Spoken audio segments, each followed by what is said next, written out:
Biology series में आज हम डिस्कस करेंगे uterine leiomyoma, myoma, fibromyoma, uterine fibroids. तो इन चारों नाम से जाना जाता है टॉपिक। तो आज हम इसी को डिस्कस करेंगे। सबसे पहले लियोमायोमा जो है वो मोस्ट कॉमन बिनाइन ट्यूमर है यूट्रस का, और बिनाइन ट्यूमर है यूट्रस का, और साथ में ये जो most common benign solid tumour है। बिनाइन ट्यूमर तो है, सॉलिड ट्यूमर है, ठीक है, फीमेल के केसेस में। ये किससे मिलके बना होता है, किससे कंपोज होता है? तो ये स्मूथ मसल से और फाइब्रस कनेक्टिव टिश्यू से, इसीलिए इसका नाम है लियोमायोमा, मायोमा, फाइब्रोमायोमा, क्योंकि ये फाइब्रस कनेक्टिव टिश्यू और स्मूथ मसल से मिलके बना है, इसीलिए इसका नाम लियोमायोमा, मायोमा, फाइब्रोमायोमा। इंसिडेंस की बात करें तो 20% वुमेन जो है एज ऑफ 30 में इससे अफेक्टेड रहेगी, और उनमें से 50% या 75% तो केस ही रहती एसिम्प्टोमेटिक रहती है। ओपीडी में आने वाले 3% केसेस में लियोमायोमा देखने को मिल सकता है, और अफ्रीकन्स के केसेस में 80% इससे अफेक्टेड रहते हैं। 70% इन वाइट फीमेल में इंसिडेंस रहता है। अफ्रीकन्स के केसेस में 80% इंसिडेंस रहता है। हाईएस्ट इंसिडेंस जो है वो 35 to 45 ईयर की एज ग्रुप में नलीपेरस 1 चाइल्ड इनफर्टिलिटी वाली वुमेन में देखने को मिलता है। देन इसके बाद ये जो आप देख सकते हैं कि ये जो लियोमायोमा है, फाइब्रोइड्स है, यूट्राइन फाइब्रोइड, इसकी 4 टाइप में हम पढ़ेंगे। सबम्यूकस, सबसीरस, ठीक है, इंट्राम्यूरल, और उसके अलावा एक पेडेंकुलेटेड भी रहेगा। तो इस तरीके से आप स्ट्रक्चर देख सकते हैं।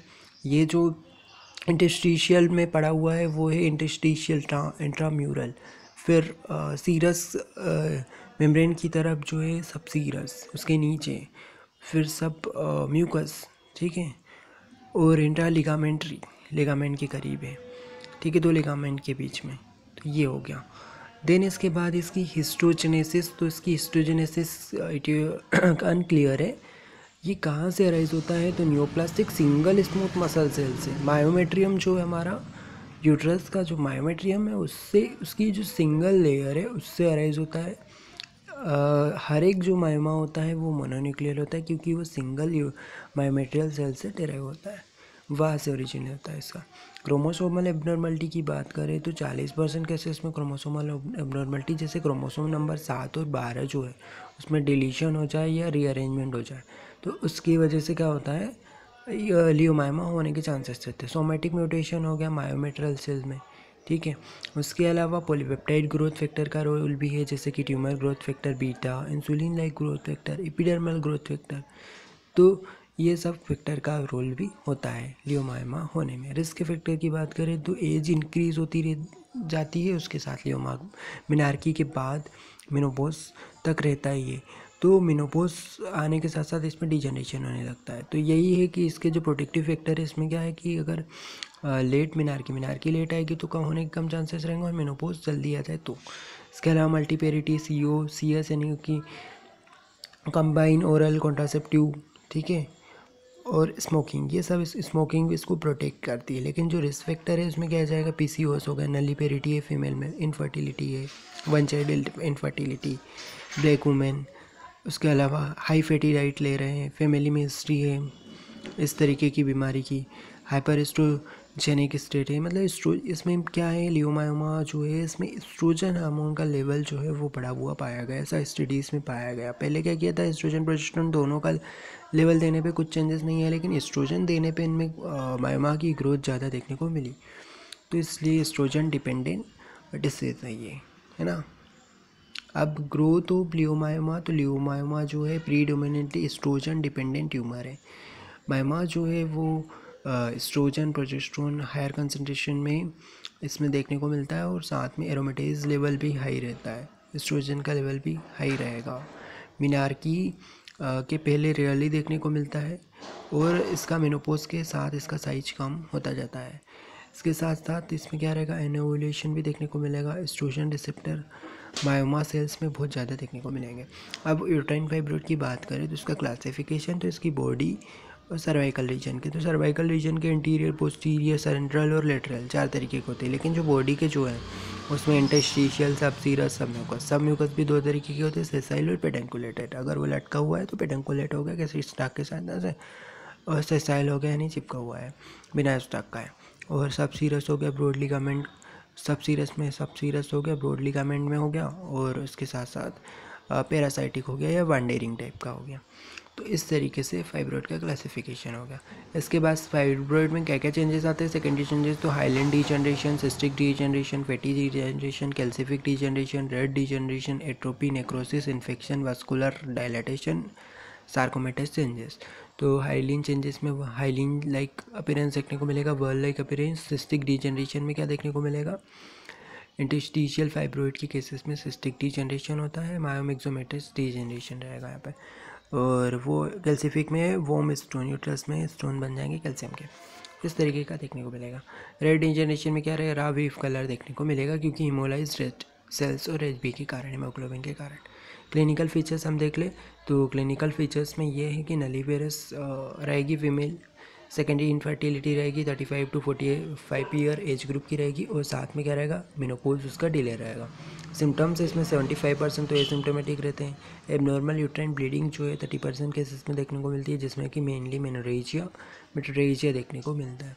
डिस्मेनोरिया, डिस्पेरेन्यूरिया, सबफर्टिलिटी, प्रेशर सिम्टम जैसे ब्लैडर प्रेस हो गया, रेक्टम, यूट्रस में प्रेशर होने की वजह से।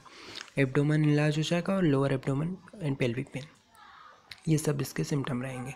साथ में इसमें क्या होगा, साइंस में अपन को क्या क्या देखने को मिलेगा, तो अपन को पल्पेशन करेंगे तो उसमें फॉर्म, सिस्टिक डीजनरेशन देखने को मिलेगा। मार्जिन जो है वेल डिफाइंड रहेंगे, सरफेस इसका नोडुलर लाइक अपीयरेंस रहेगा। मोबिलिटी तो साइड टू साइड मोबाइल होता है, लेकिन अबाउ डाउनवर्ड रेस्ट्रिक्शन रहता है, अबाउ डाउनवर्ड मूवमेंट नहीं होगा इसका, साइड टू साइड मोबाइल रहेगा। इसके अलावा इसको फोकस करेंगे तो डल साउंड आएगा।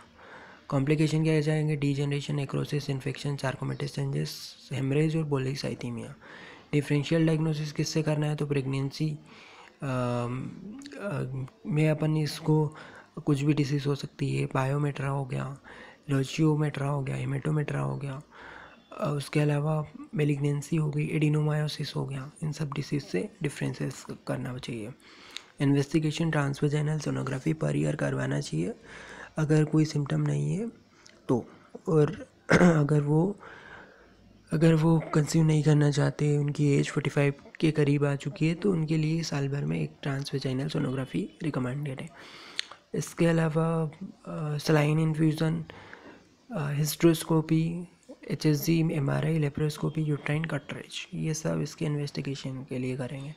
और इसके अलावा प्री ऑपरेटिव में अपन को क्या करना है, इंट्रावीनस पाइलोग्राफी, ठीक है। और मैनेजमेंट में क्या करना पड़ेगा, तो एसिम्टोमेटिक केसेस में वेट एंड वॉच, ऑब्जर्वेशन करो, सर्जरी कर सकते हैं। सिम्टोमेटिक में क्या करना है, मेडिकल मैनेजमेंट करना है, और साथ में क्या करना है, ब्लड लॉस को मिनिमाइज़ करना है। इसके अलावा एंटी प्रोजेस्टेरोन देना है, जैसे कि मेपेन प्रिस्टोन हो गया, या एंटी गोनाडोट्रोपिन्स हो गया, डोनाजोल, या गोनाडोट्रोपिन रिलीजिंग हार्मोन एनालॉग्स दे गए, यानी एगोनिस्टिक और एंटीगोनिस्टिक देना है। और LNG, IUS, इसके अलावा कंबाइन ओरल कॉन्ट्रासेप्टिव दे सकते हैं। प्रोस्टाग्लैंडिन सिंथेटेस इनिबिटर, प्रोस्टाग्लैंडिन को इनिबिट करना है हमें। इसके अलावा नॉन हार्मोनल में क्या दे सकते हैं, तो टेरेनेक्सेमिक एसिड और एरोमेटेज इनिबिटर दे सकते हैं, ठीक है। सर्जिकल में क्या करेंगे, मायोमेक्टोमी, और इसके अलावा एम्बोलोथेरेपी, लेप्रोटोमी, लेप्रोस्कोपी, स्टेरोस्कोपी, ये सब रोबोटिक सर्जरी। और इसके थेरापेटिक्स की बात करें तो ये जो बुक है doctor Rohit Deshpande, text book of homoeopathic therapeutic in obstetrics by doctor Rohit Deshpande से हम डिस्कस कर रहे हैं। तो यूट्राइन फाइब्रोइड जो है नॉन कैंसरस बिनाइन ग्रोथ हो इन यूट्रस है। इसके कॉमन सिम्टम हम पहले भी डिस्कस कर ही चुके हैं कि backache, constipation, frequent urination, urinary bladder empty होने में दिक्कत, प्रोफ्यूज मेंस्ट्रुअल ब्लीडिंग, और menstrual period more than 1 week तक रहे। टॉप 10 होम्योपैथिक मेडिसिन कौन कौन सी है, कैलकेरिया का, phosphorus, calcarea fluor, silicea, calcarea sulph, conium mac, ustilago, apis mellifica, aurum muriaticum, calcarea phos. तो कैलकेरिया फोस हो गई, सल्फ हो गई, calcarea carb, calcarea fluor, phosphorus, ठीक है, एपिस मेलिफिका, कोनियम मेक, ये सब साइलिशिया। अब इसके डायग्राम्स देख लेते हैं। तो यूट्राइन फाइब्रोइड्स का हम क्लासिफिकेशन तो पहले ही पढ़ चुके हैं, इंटरस्टिशियल हो गया, सबसीरस, सबम्यूकस, ठीक है। और सर्वाइकल वाले interior posterior central lateral. Management के लिए सिम्टोमेटिक में क्या करना है, सर्जरी मेडिकल, और एसिम्टोमेटिक के लिए अपन को डायग्नोसिस बना के उसको रेगुलर देखते रहना है 6 महीने में या 1 साल में ट्रांसवेजाइनल सोनोग्राफी, सर्जरी कर सकते हैं, ठीक है। तो ये सब चीज़ें। इसके बाद यहाँ पे by manual examination in case of uterine fibroid, इस तरीके से एग्जामिन अपन को करना है। देन इसके बाद ये अल्ट्रासोनोग्राफिक व्यू ऑफ यूट्राइन फाइब्रॉइड। इसके बाद है hyper hysteroscopic view of submucous fibroid, endoscopic resection is possible. और सबम्यूकस फाइब्रॉइड्स में पॉलिप्स देखने को मिल रहा है, सेसाइल एंड पेडंकुलेटेड पॉलिप जो रहते हैं वो। देन इसके बाद मल्टीपल फाइब्रॉइड्स हो गए, जिसकी वजह से क्या होगा, मार्क डिस्टोर्शन हो जाएगा यूट्रस का, और uterine corpus almost completely displace हो जाएगा, ठीक है, मल्टीपल माँ की वजह से। और नीचे वाले में दिया है cut section of uterus hoeing submucous fibroid.